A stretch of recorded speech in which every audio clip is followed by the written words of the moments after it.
നമസ്കാരം എല്ലാ കുട്ടികൾക്കും ഗിരീഷ് സാറാണ്. ഫിസിക്സിൻ്റെ ഒരു മാർക്ക് കിട്ടാനുള്ള വീഡിയോസ് എല്ലാം ചെയ്തുകൊണ്ടിരിക്കുകയാണ്. 1 to 3 ചാപ്റ്റേഴ്സ് ചെയ്തു, 4 to 6 ചെയ്തു. ഇപ്പം നമ്മൾ ചെയ്യാൻ പോകുന്നത് 7 to 9, 7 മുതൽ 9 വരെയുള്ള ചാപ്റ്ററിനകത്ത് ചോദിക്കുന്ന ഉറപ്പുള്ള ചോദ്യങ്ങൾ 1, 2, 3 mark, 1 mark, 2 mark, 3 mark, 4 mark, 5 mark, problems ഉൾപ്പെടെയുള്ള കാര്യങ്ങളാണ് പറയാൻ പോകുന്നത്. വളരെ പെട്ടെന്ന് ഷോർട്ട് വീഡിയോ ആണ്, പെട്ടെന്ന് ശ്രദ്ധിക്കുക.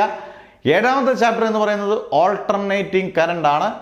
ഇലക്ട്രോമാഗ്നറ്റൈസേഷൻ്റെ ഭാഗമായിട്ട് കിടക്കുന്നതാണെങ്കിൽ നിങ്ങളോട് ഞാൻ ആദ്യം പറയും എ സി ജനറേറ്ററിൻ്റെ വർക്കിംഗ്. എ സി എന്ന് പറയുന്ന ചാപ്റ്റർ ആണല്ലോ. എ സി ജനറേറ്ററിൻ്റെ വർക്കിംഗ് ഇലക്ട്രോമാഗ്നറ്റൈസേഷൻ ലാസ്റ്റാണ് അത് കിടക്കുന്നത്. ഇതിനകത്തങ്ങ് പഠിക്കുക. എ സി ജനറേറ്ററിൻ്റെ വർക്കിംഗും പ്രിൻസിപ്പിളും പഠിക്കുക.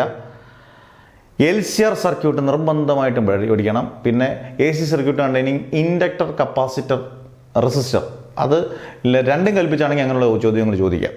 പിന്നെ LCR circuit derivation, power factor, impedance, derivations പഠിക്കുക.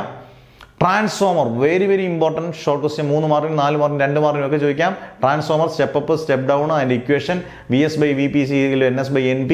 പിന്നെ നിങ്ങൾ നിർബന്ധമായിട്ട് അറിഞ്ഞിരിക്കുക transformer, losses of a transformer is an important topic, very important. 4 loss, copper loss, iron loss, magnetic flux leakage, ഹിസ്റ്റീരീസ് loss, ഈ 4 ലോസും റെക്ടിഫൈ ചെയ്യുന്ന രീതി, അതായത് ലോസ് നമുക്ക് മിനിമൈസ് ചെയ്യുന്ന രീതിയും നിർബന്ധമായിട്ട് പഠിച്ചിരിക്കുക. ഇത്രയും ടോപ്പിക്ക് പഠിച്ചുകൊണ്ട് പോവുക. AC ഇത് മാത്രം ചോദിച്ചിരിക്കും. ഓക്കെ, വലിയായിട്ട് പ്രോബ്ലംസിന് വലിയ സംഭവമുള്ളതല്ല. അടുത്ത 8ാമത്തെ electromagnetic waves. Electromagnetic വേവ്സിനകത്ത് ആദ്യം അറിഞ്ഞിരിക്കുക ഇലക്ട്രോ മാഗ്നറ്റിക് വേവ്സിൻ്റെ പ്രോപ്പർട്ടീസ്. 4-5 പ്രോപ്പർട്ടീസ് പഠിക്കുക. 4 പ്രോപ്പർട്ടീസ് എങ്കിലും മിനിമം പഠിക്കുക. 2 മാർക്കിന് ക്വസ്റ്റ്യൻ ചോദിക്കാം. പിന്നെ ഏതൊക്കെ electromagnetic waves, RMI, VUX, gamma, radio waves, microwaves, infrared, അങ്ങനെ എക്സ്റേസ്, ഗാമ റേസ്, അതിൻ്റെ എല്ലാ യൂസസും പ്രൊഡക്ഷൻ നിർബന്ധമായിട്ട് പഠിക്കുക. ഡിസ്പ്ലേസ്മെൻറ്റ് കറണ്ട് പ്രോപ്പർട്ടീസ് പഠിക്കുക. കണ്ടക്ഷൻ കറണ്ടും ഡിസ്പ്ലേസ്മെൻറ്റ് കറണ്ടുമായിട്ടുള്ള പ്രൂഫ് പഠിക്കുക. പിന്നെ ഒരു equation for a travelling electromagnetic wave ചോദിക്കുകയാണെങ്കിൽ 5 മാർക്കിൻ്റെ ഒരു ക്വസ്റ്റ്യനാണ്, പ്രോബ്ലമാണ്. നമ്മുടെ ക്വസ്റ്റ്യനകത്ത് നമ്മൾ പ്രോബ്ലം ചെയ്തിട്ടുണ്ട്. E(Z) E0 sin KZ - ωt എന്നൊക്കെ പറഞ്ഞിട്ടുള്ള ഇക്വേഷനാണ്. നിർബന്ധമായിട്ട് അത് പഠിച്ചുകൊണ്ട് പോകണം. നല്ലൊരു ക്വസ്റ്റ്യൻ ആണെങ്കിൽ ആ ക്വസ്റ്റ്യനൊക്കെ ചോദിക്കും. അന്നേരം നമുക്ക് പഠിച്ചില്ലെങ്കിൽ ഇത് എഴുതാൻ പറ്റാത്ത രീതിയിലുള്ള ക്വസ്റ്റ്യനാണ്. ഇത്തരം കാര്യങ്ങൾ മാത്രം ഇലക്ട്രോമാഗ്നറ്റിക് വേവ്സ് മാക്സിമം ഒരു മണിക്കൂർ കൊണ്ട് ഈസി ആയിട്ട് തീർക്കാൻ പറ്റുന്ന ചാപ്റ്റർ. അടുത്തത് ഏറ്റവും വലിയ chapter ray optics and optical instruments. അതിനകത്ത് laws of refraction, laws of reflection പഠിക്കുക. Critical angle, total liner reflection വൃത്തിയായിട്ട് പഠിക്കുക. പടം വരച്ച് പഠിക്കുക. N=1/sin C, റിഫ്രാക്റ്റീവ് ഇൻഡെക്സും ക്രിട്ടിക്കൽ ആംഗിൾ തമ്മിലുള്ള relation. Conditions for total liner reflection മസ്റ്റായിട്ട് പഠിക്കുക. Refraction through a prism SI ആണ്.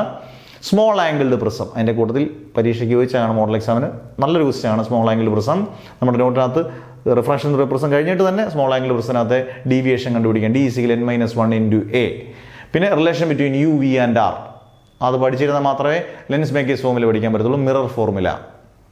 ഓക്കെ, പിന്നെ 2 thin lenses in contact, power of A lens, magnification, ഇത്തരം കാര്യങ്ങൾ നിർബന്ധമായിട്ട് പഠിക്കേണ്ട ടോപ്പിക്കുകളാണ്. ഇതൊന്നും നമുക്ക് ഡിലീറ്റ് ചെയ്യാൻ ഒന്നുമില്ല. സിമ്പിൾ മൈക്രോസ്കോപ്പ്, കോമ്പൗണ്ട് മൈക്രോസ്കോപ്പ് നന്നായിട്ട് പഠിക്കുക. പിന്നെ പ്രോബ്ലംസ് ചോദിക്കാൻ പറ്റുന്നത് N=sin A + D/2/sin A/2 problems ചോദിക്കാം. 1/V - 1/U = 1/F.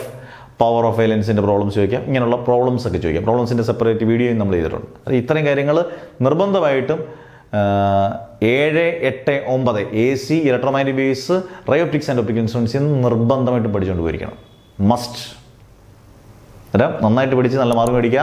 അടുത്ത വീഡിയോ കാണുന്നവരെ നെവർ എവർ ഗിവ് അപ്പ്.